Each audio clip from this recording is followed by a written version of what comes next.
విజయనగరం నుండి 22 కిలోమీటర్ల దూరంలో 3 ఎకరాల 24 సెంట్ల ల్యాండ్ ఒకటి అమ్మకానికి వచ్చింది. ఇది విజయనగరం నుండి 22 కిలోమీటర్ల దూరంలో ఉందన్నమాట.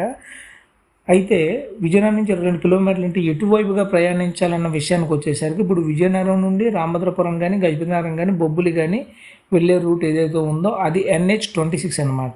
ఈ రోడ్ని మనం NH-26 గుండా ప్రయాణించేటప్పుడు అక్కడి నుంచి ఒక 18 కిలోమీటర్లు, విజయనగరం నుంచి ఒక 18 కిలోమీటర్లు వెళ్ళిన తర్వాత మరలా అక్కడ ఒక మలుపు తీసుకొని 4 కిలోమీటర్ల లోపలికి వెళ్ళాలి. అక్కడ ఈ ల్యాండ్ వస్తుందండి. 3 ఎకరాల 24 సెంట్లు అనమాట. ఇప్పుడు ఈ ల్యాండ్ విషయానికి వచ్చేసరికి ఓనర్ గారు ఒక చిన్న కండిషన్ పెట్టారు. ఆయన ఏం పెట్టారంటే, ఫస్ట్ ల్యాండ్ విజిట్ చేయండి, ల్యాండ్ విజిట్ నచ్చితే నా తాలూకు డాక్యుమెంట్స్ అన్నీ కూడా మీకు ఇస్తాను, అది మీరు లీగల్గా వెరిఫై చేసుకుని ఎటువంటి సమస్య లేదు అంటే అప్పుడు రండి, నాకు స్పాట్ రిజిస్ట్రేషన్ ఇవ్వండి, ముందు అగ్రిమెంట్ పెట్టడం మరలా కొంత టైం తీసుకుని ఇవేం వద్దు అంటే